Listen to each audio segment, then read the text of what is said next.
Okay, so let's start with the next set. So we have covered till question number 50. Now we are at question number 51.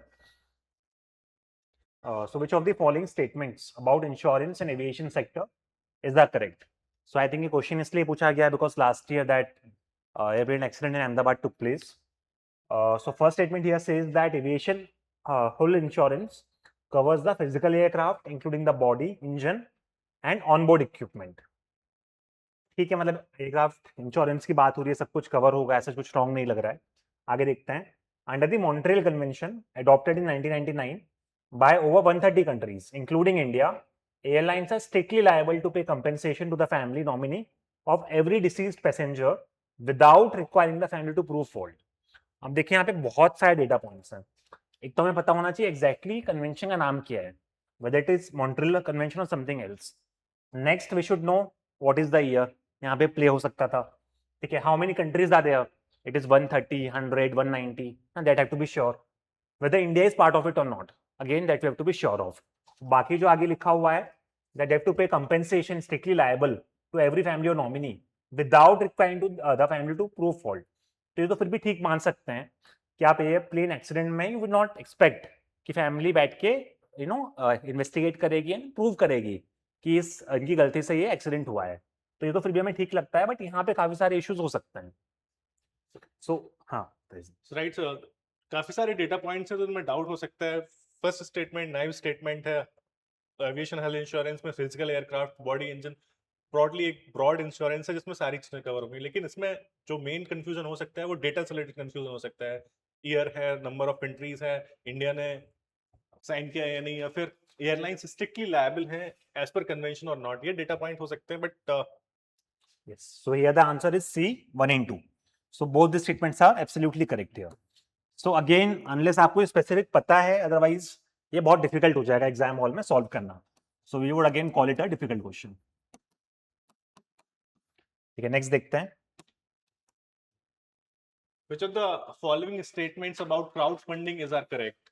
First, crowdfunding is solicitation of funds, small amount from multiple investors through a web-based platform or social networking site for a specific project. Second, small and medium enterprises, SMEs, are able to raise funds at lower cost of capital without undergoing rigorous procedure. The crowdfunding is in news. There are various initiatives of crowdfunding that might be for individual also. There are certain people who are in distress condition. They might be needing fund for individual expenditure or might healthcare expenditure also. So crowdfunding has been in news. So if we see both the statement is a solicitation of funds, often small amounts, from multiple investors through a web-based platform or social networking site. It can be done either through web or social media sites for a specific project. Correct. This statement is correct correct. First is very easy, directly definition लिखा हुआ है। Second भी मैं अगर हम लोग देखें able to raise funds at lower cost, absolutely correct. अगर आप बैंक से लोन लोगे हो सकता है ज्यादा इंटरेस्ट रेट लगे, बट अगर हम लोग जनरली क्राउड से पैसा लेते हैं, यू नो 100 रुपए का एक तरीके से कॉन्ट्रीब्यूशन चंदा ले लें, या फिर you know health care expenses हैं, आपने देखा होगा प्लेटफॉर्म्स होते हैं, है ना, जहाँ पे लोग डोनेशंस कर सकते हैं। That is an example of crowd funding. अब वहाँ पे आपको ना तो पैसे लुटाने होते हैं ना आपको इंटरेस्ट लगता है, so that's why it is at a lower cost of capital and there is no rigorous procedure etc वगैरह भी। तो this is also correct. So answer here is C, है ना, 1 and 2, and we would call it a easy question and directly definition based, logic based है, कुछ difficult नहीं है यहाँ पे। So this would be a easy question. So with reference to different committees in India, so economy में हम लोग committees पढ़ते हैं, वहां से ये question आया है। So they have given 4 committees. थोड़ा डिफिकल्ट क्वेश्चन है बिकॉज जब भी 3 मैच दी फॉलोइंग होता है वो डिफिकल्ट अपने आप हो जाता है, बिकॉज कहीं किसी भी कॉलम में एक भी इंफॉर्मेशन अगर गलत है तो वो पूरा का पूरा जो है कॉलम या जो रो है वो रॉन्ग हो जाएगा। So first committee is R N Malhotra committee. It talks about comprehensive reforms in insurance sector, this is correct. But देखिए यहाँ पे लिखा हुआ है organisation under which it was formed, and यहाँ पे इन्होंने लिखा है insurance regulatory and development authority of India. So this is wrong यहाँ पे, because this was formed under RBI and it was this committee which actually recommended that we need to form this IRDAI. तो ये authority थी ही नहीं उस समय, so how could this committee be formed under this particular authority? So here the authority should be RBI. Second देखें LC Gupta committee preparing a roadmap for introduction of derivative trading in India, this is correct, and derivative trading की बात हो रही है तो naturally it will be SEBI, है ना, this is also correct. Urjit Patel committee, ये जनरली हमको पता होता है कि Right. Urjit Patel committee was form for the inflation targeting framework. जो हम लोग पढ़ते हैं कि RBI should target 4 ± 2%, that recommendation was given by Urjit Patel committee. So यहाँ पे इन्होंने लिखा है road map for the reforming the bank lending to the housing sector. तो ये गलत हो गया. ऑर्गेनाइजेशन फिर भी ठीक हो सकता है, but this third would be wrong here. Malegam committee, preparing a road map for the reforms in the micro finance sector. Yes, हम लोग मेंस में पढ़ते हैं Malegam committee recommendations. This is under RBI, absolutely correct. So here the answer would be 2 and 4 is correct here.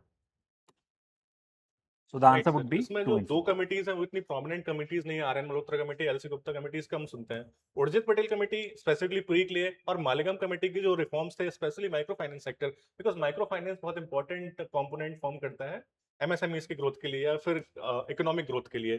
तो MS micro finance के अगर हम answer लिख रहे होते हैं तो हम वर्बेटिम जो मालेगाम कमेटी की रिकमेंडेशन उसे हम कोट करते हैं. तो दैट्स व्हाई अगर किसी ने मींस स्पेसिफिक ना पढ़ा हो तो शायद मालेगाम कमेटी शायद Yes. पता होना डिफिकल्ट हो सकता है. फिर भी अगर हम लोग देखें 3 and 4 is something which we can reach the answer, but 1 and 2 specifically 2 यहाँ पे एलसी गुप्ता कमेटी मैंने भी शायद बहुत रेयरली पढ़ी है. इस कमेटी का नाम नहीं सुना है. आर मल्होत्रा फिर भी हम लोग पढ़ लेते हैं कि इंश्योरेंस सेक्टर है, but this LC Gupta committee, so this question can become difficult in that way. So again we would call it a difficult question, and the answer here was D, which is 2 and 4. So Consider the following statements about the non-banking financial companies in India. First statement, NBFCs cannot accept demand deposits. This is correct statement. We know they cannot accept demand deposit. They can accept time deposits. time deposits. All the NBFCs operating in India have to be registered with the RBI. So this is incorrect because यहाँ पे इन्होंने all लिखा हुआ है. अब देखिए हम लोग अगर NBFC के एग्जाम्पल हम लोग पढ़ते हैं निधि companies. So these are also NBFCs, but here they have to be registered with the Ministry of Corporate Affairs. हम लोग पढ़ते हैं chit funds. Again these are NBFCs, but they have to be registered with the state government. So that's why ये कहना कि all the NBFCs they have to be registered with the RBI, this would be wrong. अब जैसे हम लोग पढ़ते हैं यहाँ पे housing finance companies, so they have to be registered with the National Housing Bank, NHB, right? तो all की वजह से second is wrong here. Third, NBFCs form part of the payment and settlement system and can issue check drawn on itself. So again this would be wrong. We know this is not a part of the payment and settlement system, and also they cannot issue checks drawn on itself. So third is also wrong. Deposit insurance facility of Deposit Insurance and Credit Guarantee Corporation is not available to the depositors of deposit taking NBFCs. This one is correct here because this facility is not available for deposit taking NBFCs. So here the answer should be 1 and 4. So अब again ये वाला जो question है NBFC हम लोग पढ़ के जाते हैं, स्पेसिफिकली स्टेटमेंट 1, स्टेटमेंट 3 हमें पता होता है, बाबा हमारे टेस्ट में भी आता है. स्टेटमेंट 2 अगर आपने थोड़ा सा डिटेल में भी पढ़ा है तो आपको सारी चीजें पता होनी चाहिए. 2 is also doable. 4th भी हम लोग इनवेरिएबली पढ़ लेते हैं. करंट So अफेयर again- में रहता है डिपॉजिट इंश्योरेंस, Yes. कहाँ का एप्लीकेबल नहीं रहता है वो हम पढ़ते हैं, कहाँ का एक्सेप्शन है डिपॉजिट इंश्योरेंस की. That is also This doable. was the basic of NBFCs basically, all the 4 statements. So we would call it a easy question, right? Here the answer is A, 1 and 4. We're coming on to the next question. Consider the following statements about multi-dimensional poverty index. MPI is calculated using Alcaire-Foster methodology. MPI calculated by Niti Aayog has a total of 12 indicators. Maternal health and bank accounts are common indicators in the MPI of Niti Aayog and MPI of United Nations. Sir इस question के basis से जो हमारी India की exceptional performance रही है poverty reduction में, जो लास्ट ईयर भी डेटा आया था इकोनॉमिक में, तो कहीं ना कहीं उस डायमेंशन से इंस्पायर्ड है. कुछ स्टेटमेंट जैसे MPI is calculated using Alkire Foster methodology, ये स्टेटमेंट हम शायद नहीं पढ़ते हैं इतना कि कौन सी मेथोडोलॉजी का यूज की जाती है. MPI calculated by NITI Aayog has a total of 12 indicators. ये पता होना चाहिए. I think स्टेटमेंट पता होना चाहिए. MPI हम लोग पढ़ते हैं प्री में भी, मेंस में 12 इंडिकेटर्स होते हैं. हो सकता है इंडिकेटर्स याद ना हो हमें, बट 12 इंडिकेटर्स हमें ये पता होता है. तो second is right here. Third में maternal health and bank account are common indicators in the MPI of NITI Aayog and MPI of UNDP. अब देखिए यहाँ पे जो यहाँ पे उन्होंने ट्रैप फंसाया है कि ये दोनों इंडिकेटर्स जो हैं ये नीति आयोग के एमपीआई का पार्ट तो हैं, बट ये यूएनडीपी के जो है इंडेक्स का पार्ट नहीं है. सो ये कहना कि they are common indicators, this is wrong here. So our answer here would be first one is right, ये factual है. अब again थोड़ा specific है, जब भी इतनी specificity होती है वो generally correct होता है, because nobody would make a wrong statement like this कि this is calculated using this particular Alkire-Foster methodology. So उस logic से आप जा सकते थे कि 1 and 2 is correct here. So answer is 1 and 2. But again थोड़ा we can say it is medium difficulty level side है ना, because 1 देख के आप घबरा सकते हैं एग्जाम हॉल में, यहाँ पे डाउट हो सकता है माइंड में 10 हैं 12 हैं कितने हैं, और ये तो थोड़ा डिफिकल्ट है. तो उन्होंने कंपैरिजन पूछा है, वेदर इट इज कॉमन नहीं है क्या है, यहाँ पे डाउट हो सकता है बिल्कुल. So again this is medium difficulty level question and the answer is a 1 and 2 only. Next statement. Which of the following statement with regard to genetic medicines is are correct? First, genetic medicines correct compensate for the faulty genes responsible for disease. This is the basic founding principle of genetic medicine, that if there is any faulty genes that is leading to a disease, genetic medicine ultimately address that aspect. Engineered viruses and lipid nanoparticles are used as a carriers of genetic medicine. ये भी सही statement है. हम पढ़ते हैं कैसे viruses को engineer करके different purposes के लिए use किया जा सकता है. Genetic medicine alter the entire DNA sequence. ये तो रॉन्ग स्टेटमेंट है. कभी भी genetic medicine entire DNA sequence तो कभी ऑल्टर नहीं कर सकता है. बहुत ही स्पेसिफिक पिन पॉइंटेड वे में जेनेटिक मेडिसिन एक्ट करती है. स्पेसिफिक बेस पेयर सीक्वेंस पे जाके स्पेसिफिक जेनेटिक सीक्वेंस पे जाके एक्ट करती है. पूरा का पूरा अगर इंटायर डीएनए सीक्वेंस ऑल्टर हो जाएगा तो फिर तो सर्वाइवल हमें पता होता है. देखिए जीन्स क्या होते हैं बेसिकली, डीएनए का एक स्पेसिफिक सेगमेंट होता है जीन, नाम में ही जेनेटिक मेडिसिन, तो ये उस जीन पे एक्ट करेगी, ना कि पूरा entire DNA sequence, right. By definition also this is wrong. So यहाँ पे third is wrong and 1 and 2 are correct. Answer is C 1 and 2. So again I think simple logic based question है, थोड़ा आपने biology basic पढ़ा है, this should be doable I think, right. So this is again a easy question. Answer is C 1 and 2 only. Next. Which of the following statement with regard to large language models used in machine learning is are correct? LLMs assigns probabilities to the next possible words and then pick the one with the highest probability. Absolutely correct. ये अगर आपने हमारी classes देखी हैं science and take की, हमने exactly पढ़ाया था कि एलएलएम कैसे वर्क करते हैं. उसमें मैंने बोला था कि it is a probability machine. Basically आप जो भी वर्ड दे रहे हैं, based on data on which it is trained, it picks up the next logical word based on the probability. मैंने उसमें एग्जांपल भी दिया था. जैसे अगर आपने स्टेटमेंट डाला इसमें कि India is a dash, so it will now assign probability कि let's say democracy, so it will assign probability of 0.8. India is a state, assign probability of 0.2. This probability is being assigned based on data on which it is trained. Higher probability of democracy, that's why the answer is India is a democracy. And this was the logic. Is it similar to the concept that WhatsApp पे भी हम chat करते हैं तो एक sentence frame कर रहे होते हैं तो वो भी प्रोबेबिलिटी के बेसिस पे नेक्स्ट वर्ड प्रेडिक्ट करता है. यस, ऑटोफिल जो होता है बेसिकली, हम लोग गूगल पर जब सर्च करते हैं वो भी एक तरीके से सेम आइडिया ही होता है. But this is eight much larger scale and much with much larger data. Correct. So one is right here. LLMs process data through mathematical optimization to minimize prediction errors. Correct. Normal statement लग रहा है, कुछ difficulty नहीं लग रही है इसमें. This should B correct here. LLMs produce unbiased outputs. This is wrong statement. ये LLMs का सबसे बड़ा इशू है, one of the major issues है कि बायस्ड डेटा है. बायस्ड डेटा के बेस पे अगर किसी की लर्निंग होगी तो जो उसके आउटपुट्स होंगे वो भी बायस्ड होंगे. इनफैक्ट ये एक मेजर चैलेंज है LLMs के ऑपरेशन में कि जो उनका आउटपुट हो वो अनबायस्ड हो. हम कोशिश कर रहे हैं, पर अभी ये statement LLMs produce unbiased outputs is a wrong statement. सो देखिए थर्ड तो डायरेक्टली कट जाता है यहाँ पे. अगर आपने थोड़ा सा भी आपको बेसिक ऑफ एआई पता है कि एआई में बायसेस बहुत ज्यादा हैं, तो आप थर्ड काट सकते हैं. वन अपने आप ठीक हो जाता है. सेकंड भी एक जेनरिक स्टेटमेंट लग रहा है कि ऑप्टिमाइजेशन हम लोग कर रहे हैं जिस कारण से प्रेडिक्शन एरर्स आपके मिनिमाइज होते हैं. So I think this should also be a doable question.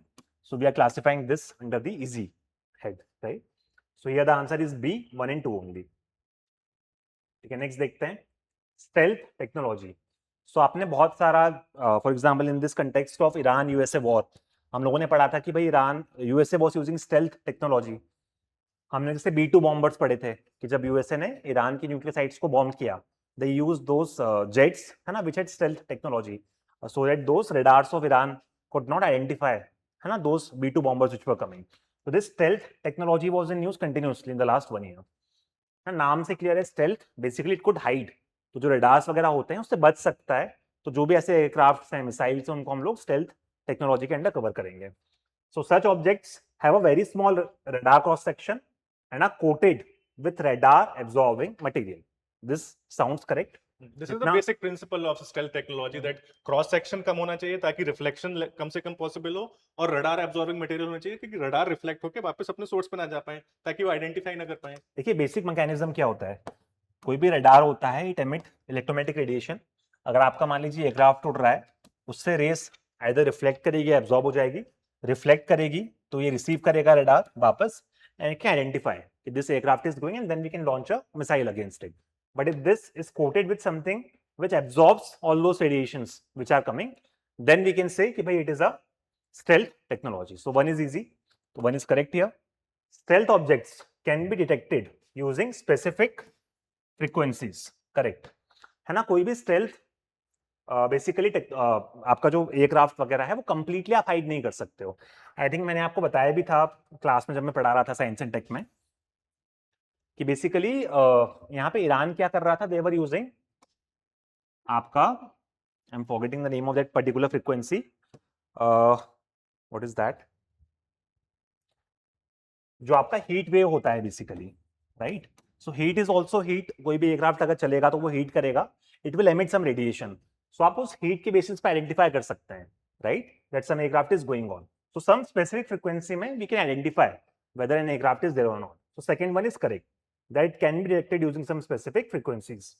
Now stealth objects are coated with metamaterials to increase the scattering of electromagnetic radiation. अब देखिए गलत होगा यहाँ पे. फर्स्ट में बोल रहा है एब्जॉर्बिंग मटेरियल होना चाहिए, थर्ड में बोल रहा है स्कैटरिंग ऑफ इलेक्ट्रोमैग्नेटिक रेडिएशन. अगर वो स्कैटर कर देगा तब तो वो आइडेंटिफाई हो जाएगा आपका जो एयरक्राफ्ट है. हम चाहते हैं कि वो जो मटेरियल है हमारा meta material, it actually absorb the electromagnetic radiation which is coming. So according to us यहाँ पे स्कैटरिंग नहीं होना चाहिए, यहाँ पे एब्जॉर्प्शन होना चाहिए था, राइट. सो यहाँ पे third would be wrong and the answer would B 1 and 2 only, which is C. So this we can say it was a medium या फिर डिफिकल्ट साइड पे बोल सकते हैं क्वेश्चन को. If you have the idea that how this stealth technology works, then it becomes easy. Then becomes easy. But again उसमें भी जैसे फर्स्ट पे आप पहुंच सकते हैं, बट यहाँ पे आप शायद कंफ्यूज हो सकते हैं कि ये स्कैटरिंग है एब्जॉर्प्शन है, राइट. एग्जाम में उतना डिटेल में शायद ना सोच पाए हम लोग, इसलिए we counted this under the difficult head. Which of the following statements with regard to black boxes used in modern aircraft are correct? Black boxes, they were in use continuously due to some unfortunate incidents. First statement, they carry a beacon emitting red light pulses to facilitate underwater detection. Now the statement is that can beacon that is emitting red light, can that be used for the underwater detection? Surface detection के लिए तो use हो सकता है, but can it be used for the underwater detection? आप खुद सोचिए कोई समुद्र है बहुत बड़ा, उसके अंदर ब्लैक बॉक्स पड़ा हुआ है बिकॉज एक्सीडेंट हुआ है and now it is emitting red light. अब क्या हम लोग हमारे एयरक्राफ्ट के थ्रू, शिप्स के थ्रू आइडेंटिफाई कर सकते हैं कि यहाँ पे ब्लैक बॉक्स पड़ा हुआ है just because it is emitting this red light? शायद वो सरफेस तक पहुंच भी ना पाए, राइट. सो उस लॉजिक से दिस इज रॉन्ग. एंड अगर आप इसमें एक्चुअली डिटेल में पढ़ेंगे तो इट एमिट्स अल्ट्रासोनिक पल्सेस. तो यहाँ पे रेड लाइट नहीं होती है, अल्ट्रासोनिक पल्सेस होती हैं. जैसे आपने शायद वेल का अगर पढ़ा हो कम्युनिकेशन मैकेनिज्म क्या होता है, तो वो भी सोनिक साउंड्स वगैरह यूज करते हैं, हाँ, because it can travel very far in the water. तो same mechanism is here, it uses ultrasonic pulses. So here one is wrong. Second is they record both cockpit voice and flight data. Yes, black box का idea यही होता है. Their memory units are made either using stainless steel or titanium. This is also correct. So here the answer is B, 2 and 3 only. अब I think थोड़ा ये difficult question है decipher करना. आप सेकंड को ठीक मान लोगे फिर भी, तो आप यहाँ पे 1 ओनली हटा सकते हैं. बट ये जो बाकी स्टेटमेंट्स हैं, specially first and third one, अब क्या यहाँ पे स्टेनलेस स्टील यूज होता है ना, ये एग्जाम में शायद डिफिकल्टी हो जाए सोचने में. टाइटेनियम फिर भी हमने सुना हुआ होता है, बट स्टेनलेस स्टील का डाउट हो सकता है. एंड सिमिलरली एग्जाम हॉल में ये सोच पाना कि रेड लाइट पल्सेस से वो वर्क नहीं करेगा, हम शायद ये सोच के आगे बढ़ जाते हैं कि ठीक है लाइट एमिट कर रहा है, हो सकता है, तो आप इसको शायद एग्जाम में करेक्ट मान सकते थे. But here the answer should be 2 and 3 B, right. So we would again classify this under a difficult question.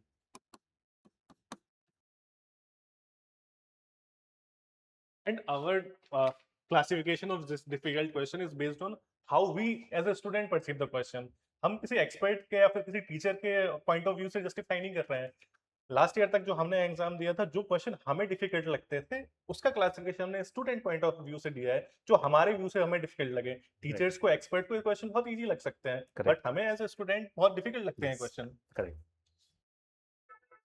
Which of the following statements with regard to green hydrogen is are correct? It is decarbonized hydrogen obtained from natural gas, reforming, combined with carbon capture and storage. This statement is not right, because green hydrogen का basic concept ये होता है that it is, if we see that second statement, it is justifying what is green hydrogen is. It is produced using electrolysis of water with electricity generated by renewable energy. Actually इसमें emission होता ही नहीं है. This is the right statement that defines green hydrogen. So statement 1 becomes wrong. And your first statement is this is the definition of blue, Blue basically hydrogen, right? This is not the definition of green hydrogen. This is blue hydrogen. So here one is wrong, second is correct. National Green Hydrogen Mission of India aims for abatement of nearly 50 million metric ton of annual greenhouse gas emission by 2030. So this is again correct. यहाँ पे जो target से उसमें से एक ये target था, एक आपका था कि हम 125 गीगावाट एनर्जी जनरेट करना है. So this is correct. The answer here is 2 and 3 only. So again, मतलब I think this year UPSC has changed this pattern. They're expecting us to actually go and read what is there in the schemes. अगर आप बहुत ज़्यादा तुक्केबाजी पे विश्वास रखते हैं कि डेटा दिखा है काट दो, तो you will see in this paper that many of these data points are actually correct, right? So I think this is a good thing which was done by UPSC, that they're actually testing the knowledge this time. है ना, आपने अगर पढ़ा है नहीं पढ़ा है वो देख रहे हैं यहाँ पे, which is good, something which is good. So I think we would classify this question under easy head, है ना, because blue carbon green carbon पे पढ़ के जाते हैं तो 1 and 2 पता होना चाहिए. Green hydrogen mission is again something कि अगर आप सीरियस यूपीएससी एस्पायरेंट हैं तो आपने डेफिनेटली पढ़ा होगा कि what is the target here, that is 50 MMT. तो ये भी आपको यहाँ पे पता होना चाहिए था. तो this is an easy question. We are coming on to the next question. The answer here was B, 2 and 3 only. Consider the following statements with regard to the involvement of private entities in India's space program. First, the Indian National Space Promotion and Authorization Center in Space is an autonomous agency formed to facilitate participation of private entities. Agnikul Cosmos launched the world's first flight using 3D printed rocket engine. Skyroot Aerospace has developed liquid fuel for GSLV. So if we see what is the broader theme, जो आज की broader theme है space research में, we are focusing that ISRO should focus on high-end research. जो high-end research है, upcoming initiative है, उसमें ISRO का focus होना चाहिए. Simultaneously, we have to increase the participation of private sector.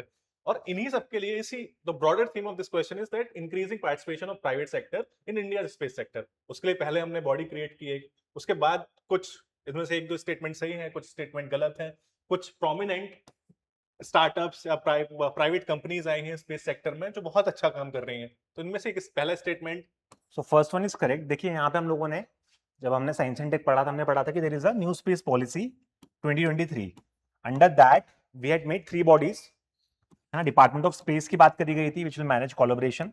There was this in space which will give the permission authorization to the private companies to operate, and उसने entire supply chain में keep making the launching infrastructure, actually constructing satellites, rockets, everything private players were invited. And then there was New Space India Limited, whose work was to commercialize the work done by ISRO, उसको commercialize करना. तो ये 3 agencies यहाँ पे बनी थी. उसमें से सिंपल यहाँ पे इन्होंने इन स्पेस के बारे में पूछा है, and this is the correct. It is an autonomous agency to ensure private participation. Second, Agnikul Cosmos, world's first 3D printed rocket engine. ये फैक्चुअल क्वेश्चन है, अग्निकुल ने लॉन्च किया है. This is absolutely correct. अब थर्ड में देखिए, Skyroot aerospace has developed the liquid fuel for GSLV. अब अगर आपने बेसिक पढ़ा है लॉन्च व्हीकल्स का तो हमें पता है कि जीएसएलवी समथिंग जो कि बहुत सालों से यूज हो रहा है इंडिया में. जीएसएलवी मार्क 3 हम लोग पढ़ते हैं, राइट. तो क्या इसरो जीएसएलवी का लिक्विड फ्यूल बनाने का जो एक तरीके से कॉन्ट्रैक्ट है, क्या वो एक प्राइवेट कंपनी को देगा? And this is something which is not new. GSLV का लिक्विड फ्यूल 15-20 साल से यूज हो रहा है, and this company is relatively new. तो हायर चांसेस हैं कि ये जो है इसरो ने खुद ने बनाया होगा, बिकॉज जब ये बना होगा तब ये कंपनी रही नहीं होगी, राइट. बिकॉज लिक्विड फ्यूल काफी टाइम से यूज हो रहा है जीएसएलवी में. So here the answer is ISRO and not this Skyroot Aerospace. तो अगर आप ये लॉजिक सोच पाते हैं एग्जाम हॉल में, then you could eliminate the third option, otherwise it would be difficult, right. So 1 तो हमें पता है ठीक है, बी कट सकता है. सेकेंड फैक्चुअल है, अगर आपको पता है आप कर सकते हैं. एंड थर्ड जो लॉजिक मैंने बताया उससे वो रॉन्ग हो जाएगा. Here it is ISRO. So third is wrong. Answer is C, 1 and 2. So this is also, है ना, we can say medium level to difficult level question. Other than the first statement, बाकी थोड़ा सा factual है, हमें बताया तो हम कर सकते हैं, otherwise it can become difficult again. Which of the following statement with regard to drone swarms is are correct? Recently, जो ड्रोन है और ड्रोन सॉर्म जो ऑनगोइंग कॉन्फ्लिक्ट है अक्रॉस द वर्ल्ड, ड्रोन सॉर्म्स बहुत एक डिफेंस टेक्नोलॉजी की तरह बहुत इंपॉर्टेंट रोल प्ले कर रहा है.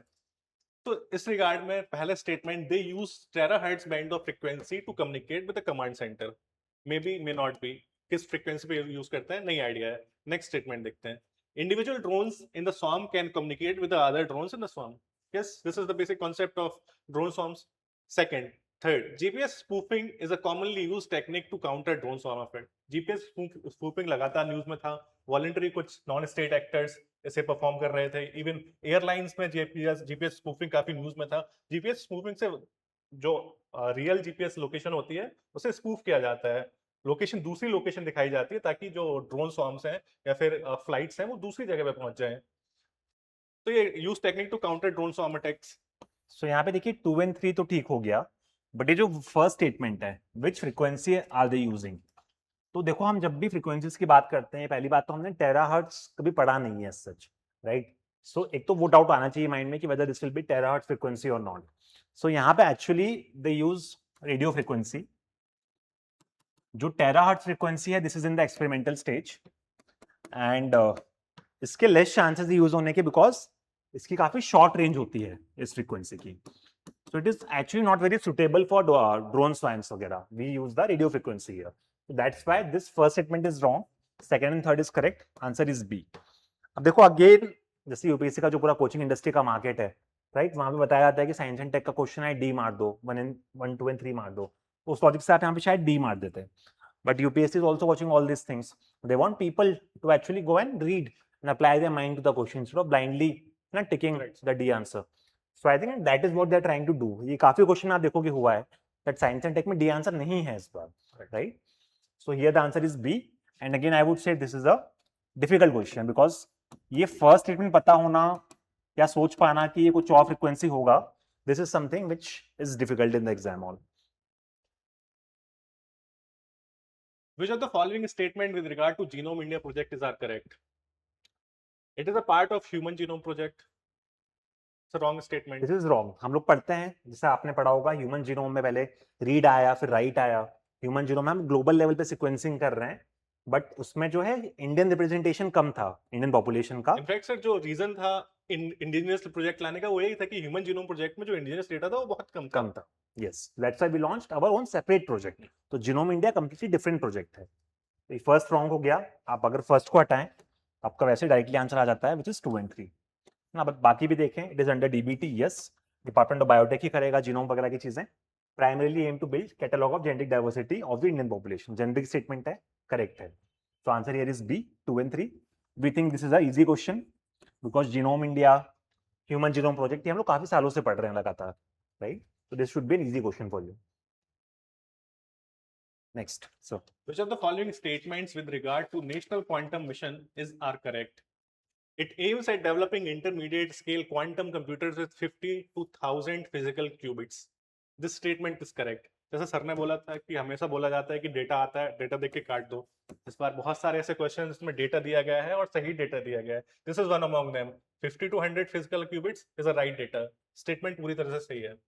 Its implementation includes setting up of 4 thematic hubs in academic and national R&D institution across India. फिर से डेटा दिया गया है 4 thematic hub. ये स्टेटमेंट भी करेक्ट है. तो ये जो ट्रिक्स होती हैं, जो ब्लाइंड ट्रिक्स होती हैं कि डेटा दिखा उसे तुरंत काट देना है, that these tricks did not work in this prelims examination. Correct. But if we see conceptually knowledge wise अगर जाएं, national quantum mission is something जो हम लोग 4-5 साल से पढ़ रहे हैं. तो if you are somebody who goes by the knowledge, अगर आप पढ़ के गए हैं, this is an easy question. हम लोग ये पढ़ के जाते ही हैं डेफिनेटली कि 4 थीमेटिक हब बन रहे हैं. ये कहाँ पे हैं वो शायद ना रट पाते, बट 4 बने हैं ये पता था हमें. एंड इंटरमीडिएट स्केल है 50 से 1000 फिजिकल क्यूबिट से. This is something which we should know. तो according to us this is again a easy question. The answer is C, both 1 and 2. Which of the following statements with regard to India's deep ocean mission are correct? It was launched by the Ministry of Ports, Shipping and Waterways, Government of India. Much 6000 has been designed to carry 6 people for deep sea exploration. 3 people. Three people for deep sea exploration. Samudrayan is a project under this mission. So here if we see ministry, so Ministry of Ports, Shipping and Waterways. So this is wrong here because यहाँ पे the ministry is Ministry of Earth Sciences. तो ये first गलत है. Much 6000 vehicle जो बनाया गया है 3 लोगों को ले जाने के लिए, this is correct. Samudrayan is the project under this. This is also correct. Here the answer is 2 and 3 only. Again simple knowledge based है, अगर पता है तो कर सकते हैं, otherwise difficult है. But this is something again which I think we should know. 4-5 years से continuously न्यूज में है कि समुद्रयान मिशन हम लोग भेजने वाले हैं. So we are classifying this again under the easy category. Now because ये major flagship project है science and tech में, ये पता होना ही होना चाहिए हमें. Here the answer is B, 2 and 3 only.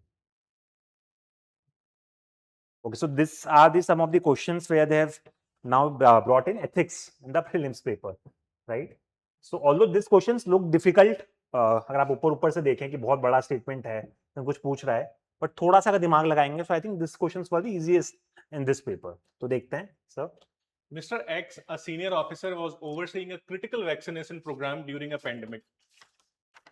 He found that a private service provider responsible for vaccine distribution was compromising on quality to make profits. Despite immense pressure to manage the issue due to vested interest, he raised his voice based on the principles of public administration, which he learned during various training programs attended across his career. He reported the issue to the appropriate vigilance authority and halted the contract to ensure citizen welfare.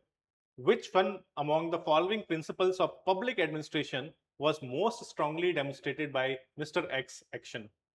तो देखिए first लिखा है esprit the corps. Esprit the corps क्या होता है sir? It is a spirit of service I think. Second is equity, third is accountability and fourth is delegation. So यहाँ पे बहुत सिंपल सा स्टेटमेंट लग रहा है हमें कि कोई प्राइवेट कंपनी थी, वो गलत वैक्सीन प्रोवाइड कर रही थी, उसका हम लोगों ने कॉन्ट्रैक्ट हटा दिया. सो here the answer should B accountability, right? The answer is accountability because equity की ऐसी कुछ बात नहीं हो रही है, डेलीगेशन की बात नहीं हो रही कि आप डेलीगेट कर रहे हैं किसी और को. Aspirate the cops directly, although it is spirit of service, but directly नहीं लिंक्ड है. तो accountability is something which is directly there. किसी प्राइवेट कंपनी ने घपला करा, हम लोगों ने उसको पकड़ लिया, तो हम लोगों ने अकाउंटेबिलिटी इंश्योर कर दी उसकी. तो the answer is C, accountability. ठीक है, next question. In a multi-ethnic district where both economic competition and historical grievances frequently led to community tensions, a flashpoint has arisen with the government decision to allocate land for a waste management facility near a tribal hamlet, sparking protests by the tribal community, which claimed that the land was sacred and critical to their cultural identity. At the same time, urban resident and local industries supported the project, citing severe solid waste challenge and health concern due to lack of proper disposal site. The conflict has escalated with the road blockades, social media campaigns, and allegations of police excesses. As a responsible government official, you are tasked with resolving the situation through mediation, ensuring a sustainable outcome that balances environmental needs, tribal rights, and urban public health. Consider the following statement with reference to the above. देखिए हम लोग statement read नहीं कर रहे हैं अभी, but question simple है. Question बोल रहा है कि there is a conflict between tribal rights and development, कि they need a site which tribals don't want to give. ये कुछ क्वेश्चन है, आप स्टेटमेंट रीड करिएगा. When you will read you will see, ये पूछ रहा है कि which is the best possible alternative, कि रिजोल्यूशन करने के लिए हमें क्या स्टेप्स लेने चाहिए.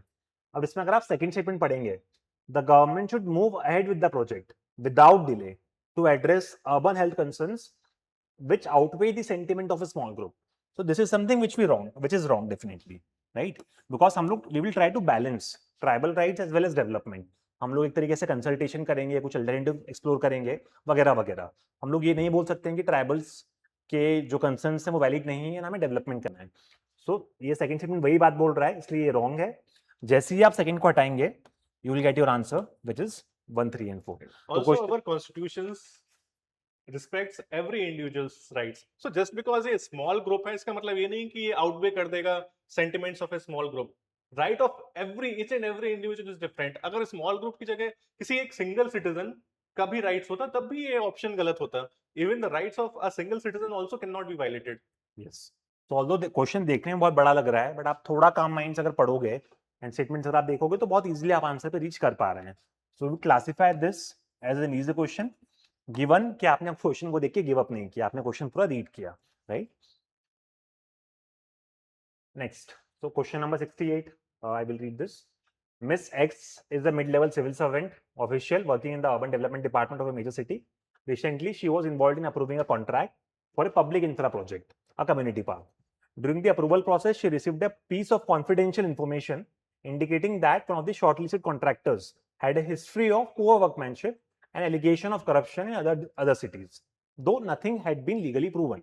The head of the department, Mr. Y, advised her not to disclose this information to the project committee or the public because it could delay the project and damage the city's reputation.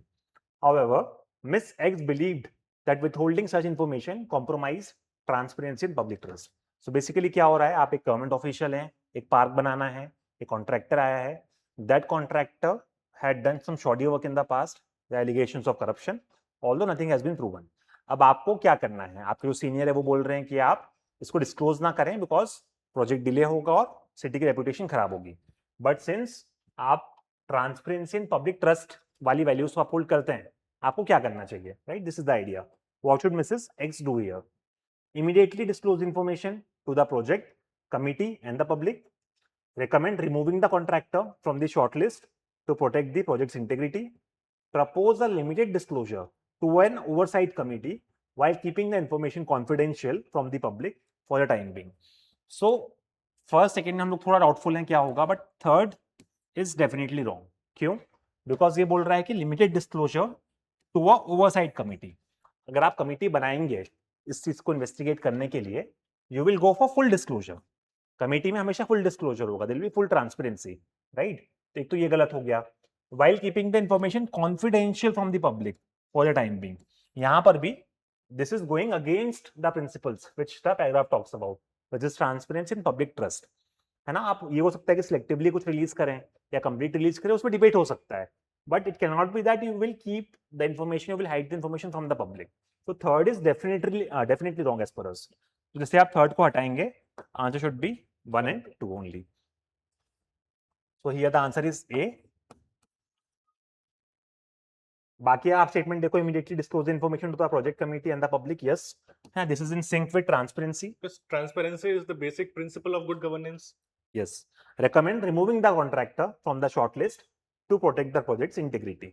Now this is something which can also be done because there have been allegations, although nothing has been proven, but in interest of project's integrity आप remove कर सकते हैं, recommend कर सकते हैं. You can again go for inviting more bids for the contract, right? So 1 and 2 should be the answer here. So the answer is A. So again this, अगर आप 3 को नहीं हटाते हैं तब डिफिकल्टी हो सकती है आंसर पे रीच करने में. So it is ना medium to difficult level question. देखिए यहाँ पे की ये थी कि आपको एथिक्स के एंगल से सोचना है, आपको ये नहीं सोचना है क्या प्रैक्टिकल है, राइट? कंप्लीटली एथिकल एंगल से सोचो, because I think that is the intended purpose of this question. क्या आप एथिकल माइंडसेट लगा सकते हैं, एथिकल डिसीजन मेकिंग लगा We सकते हैं. cannot ऐसे नहीं कर सकते ना, propose a limited disclosure to an oversight committee. एक इंडिविजुअल ऑफिसर का डिस्क्रिप्शन नहीं हो सकता है ना कि क्या कितना लिमिटेड डिस्क्लोजर करना है. कोई ऑफिसर एक्स इन्फॉर्मेशन डिस्क्लोज करेगा, कोई वाई, फिर तो डिस्क्रिप्शन हो जाएगा. तो limited disclosure can not be the right option at all. Yes. And also hiding from because it is not that a confidential information that will have a something like official secret national act. Security वगैरह कुछ It is issue नहीं है यहाँ पे. Nothing like that. It is directly related to the public service delivery, and public has every right to have 100% transparency. देखिए right to information हमने पढ़ा भी है, it is part of article 19 of the Constitution, article 21 वगैरह also. तो it is a fundamental right for citizens to know, right? तो public से hide नहीं कर सकते हैं इस तरह का इन्फॉर्मेशन. सो ये the answer is a, 1 and 2 only. ठीक है, नेक्स्ट देखते हैं sir. X was addressing a seminar on the meaning of the term law as provided under Article 13, Part 3 of the Constitution of India. X explained that the meaning of the term law in the Constitution of India was very comprehensive. It included ordinances, orders, and even rules and regulations. Y pointed out that the term law in Article 13 also included custom or uses having in the territory of India the force of law, to which X was not convinced. Based on the above, select the correct conclusion from option which given will. Basically, Article 13 के अंदर जो law की definition है, उसके regarding ये question है. So we understand, we know that it is very comprehensive and it involves the aspect of Custom. customs or uses having in the territory of India in the force of law. So Mr. Why? Mr. or Mrs. Boy, Miss Y in this statement is completely correct. Mr. or Mrs. X is wrong. Because X बोल रहा है कि this is not correct ना, but अगर आप article 13 का language देखेंगे, so law includes ordinance, order, bye law, rule, regulation, notification, custom और usage having in the territory of India the force of law. तो custom, usage having the force of law, this is also the definition of article 13 as per the constitution itself, right? So here y is correct, but chunki x bol raha tha, x was not convinced, so here x is wrong. The view of only y is correct. This should be the answer here. Now 69 ka answer should be D. 70. Consider the following statement with reference to the constitution of India. Now this is a very interesting question. मतलब this I think many people will get trapped. जैसे मैंने भी जब ये question पढ़ा तब मुझे काफी चीजें नहीं पता थी इस क्वेश्चन के स्टेटमेंट्स के बारे में. अब जैसे इन्होंने लिखा है, there is no article in the Constitution of India that specifies that the Constitution of India will be officially called the Constitution of India. अब अगर मैंने फर्स्ट टाइम पढ़ा होता तो मैं तो सही मानता कि there is no such article जो बोल रहा है कि Constitution will be called Constitution of India. But this is actually true because we have article 393 here. Article 393 अगर आप पढ़ेंगे उसमें यही लिखा है, Constitution will be called as Constitution of India. So this is absolutely correct here. So this is wrong here because there is an article. It is saying no article, but we have article 393. There is no article in the constitution that specifies that the Indian Independence Act and the Government of India Act stand repealed. So again लग सकता है कि ये कहीं पे नहीं लिखा हुआ है, but actually there is article 395 जो repealed acts का article है, उसमें specifically they have mentioned these two acts that they are repealed. So this is also incorrect because again it says no article and we have article 395. There is no article in the Constitution of India that mentions 26 January as the date of the commencement of the Constitution of India.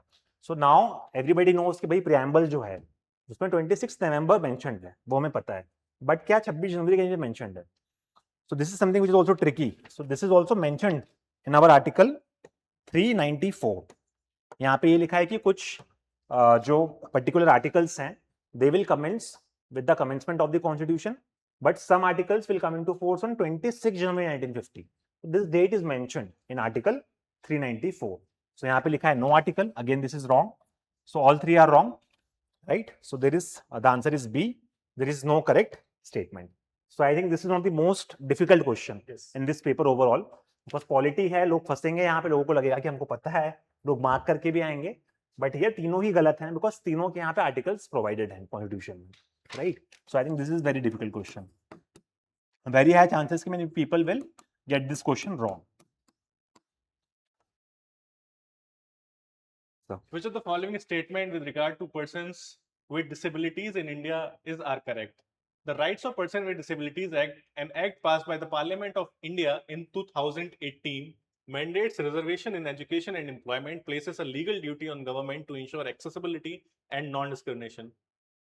The only issue in this statement is the year. So the year is 2016 and not 2018.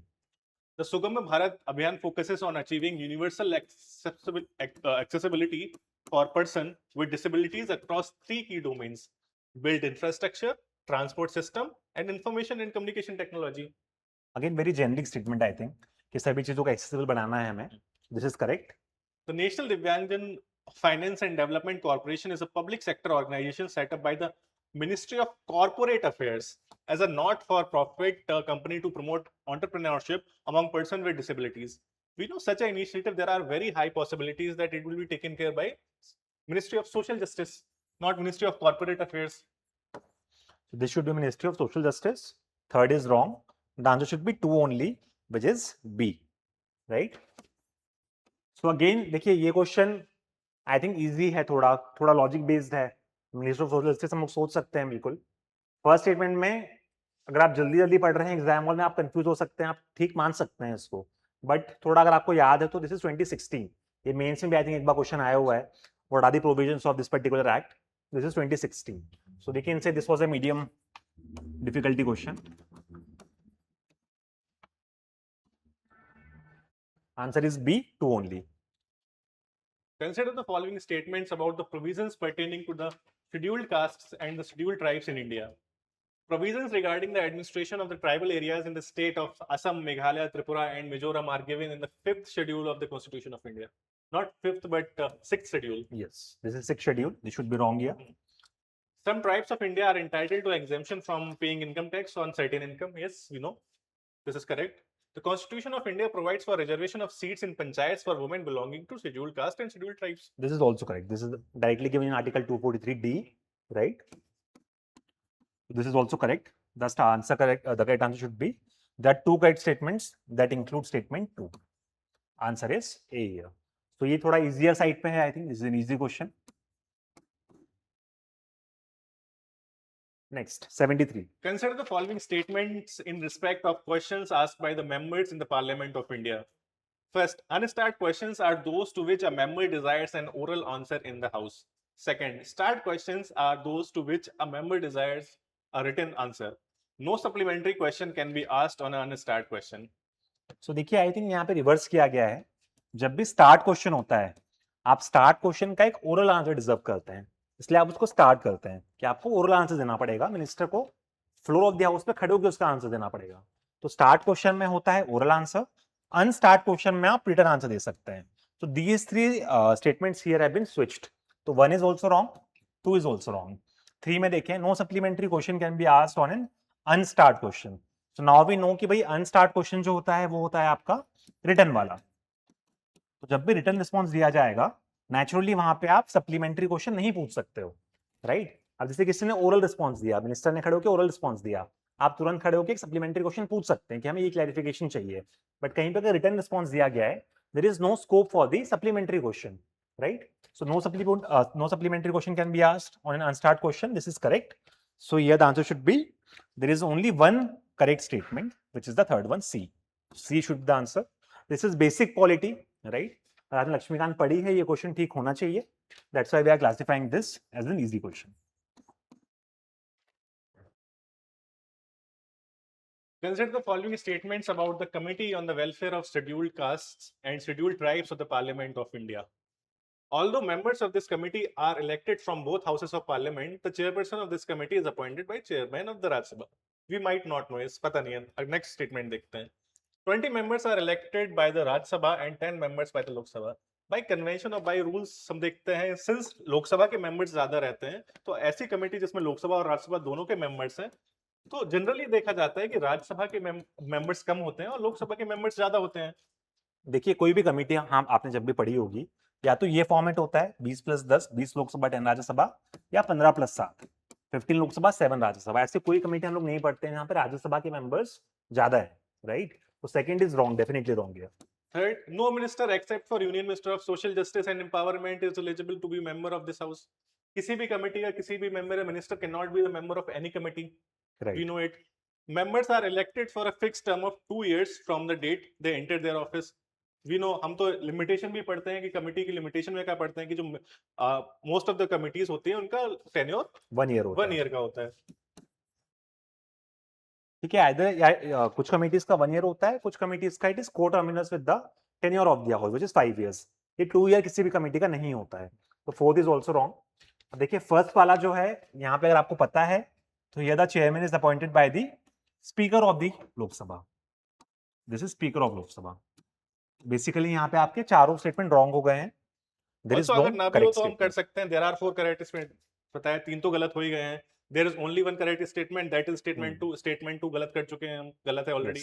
There are 2 correct statement that include statement 1. 2 तो हो ही नहीं सकते हैं. At max अगर हमें पता नहीं है तो 1 statement ही correct है. There is no correct statement. I think that यही हमारे combination यही बनता है best combination. There is no correct statement. In case we are not knowing that whether this is true or not. Right. So I think we can classify this under the medium difficulty level. Although ये easier side पे भी है. Basic polity अगर आप लक्ष्मीकांत पढ़ के जाएंगे ये होना चाहिए क्वेश्चन. बट अगेन स्टेटमेंट बहुत सारे हैं, 4 स्टेटमेंट है. चांसेस हैं कि आप इसमें ऊपर नीचे कर दें. That's a medium difficulty. 75th question, mission Sudarshan चक्र. Consider the following statements about the mission Sudarshan Chakra of India. Air defense is a very important aspect of national security, and Sudarshan Chakra has been in news continuously. So, in that regard, it aims to enhance India's air defense, ballistic missile defense, and aerial offensive capabilities. Second, this mission is being designed to enhance rapid, precise, and powerful defense responses, reinforcing India's strategic autonomy. Third statement, One of the aims of this mission is to cover all public places of India by an expanded nationwide security seal by 2035. We know that our objective, our goal is to cover all the critical spaces, all the critical public spaces. देखिए हमें पता है last year ये prime minister ने अपनी independence day की speech में announce किया था that we are launching this mission Sudarshan Chakra basically for the defence and offence across the critical infrastructure. तो जितने भी आपके एयरपोर्ट्स हैं, पोर्ट्स हैं, आर्मी के इंस्टॉलेशंस हैं, उन सबको हमें प्रोटेक्ट करना है इन लाइट ऑफ ऑपरेशन सिंदूर। उसके बाद ही लॉन्च किया गया। तो ऑल पब्लिक प्लेसेस तो वैसे भी गलत होगा बिकॉज आप यहाँ से 9 साल का टारगेट लेके चल रहे हैं, आप पूरे इंडिया को कवर कर लेंगे, सारी पब्लिक प्लेसेस, ऑल में सब कुछ आ गया, रेड फोर्ट आ गया, आपके छोटे छोटे स्पेस आ गए, है ना, any place which is public place. तो एनीवे बहुत एक्सट्रीम स्टेटमेंट है कि all the public places are being covered. यहाँ पे थर्ड रॉन्ग हो जाएगा। अब यहाँ पे कंफ्यूजन ये है, फर्स्ट तो ठीक है क्या हमें एयर डिफेंस करना है, एरियल ऑफेंसिव कैपेबिलिटीज करनी है, बट सेकंड स्टेटमेंट में यहाँ पे लिखा हुआ है this mission is being designed to enhance rapid precise and powerful defence responses. यहाँ तक ठीक है। रीइंफोर्सिंग इंडिया स्ट्रेटेजिक ऑटोनॉमी, अब ये स्टेटमेंट ठीक भी हो सकता है, गलत भी हो सकता है। ठीक इसलिए हो सकता है बिकॉज अगर हम लोग डिफेंस को रीइंफोर्स कर रहे हैं, हमारी स्ट्रेटेजिक ऑटोनॉमी इंप्रूव करेगी, है ना, बिकॉज हमारा इंपोर्ट डिपेंडेंस कम होगा, for example on countries like Russia, USA, because हम लोग इंडिजिनस सिस्टम्स बना रहे हैं, तो दैट वे। बट थोड़ा सा फार फेच्ड भी लग रहा है कि how are we linking this with the strategic autonomy. So for now we are going with the B option 1 and 2, but we have to see what UPSC gives. The answer might as well be D, right? But we are giving the answer as B, 1 and 2 only. We are more inclined toward B because ultimately, if defense capability is increasing, then it will increase the strategic autonomy. That is our basic understanding. Right. So again, current affairs में news में था, we are giving this medium difficulty specifically because of this second statement, which is a bit ambiguous. बाकी दो 1 and 3 is doable here, right?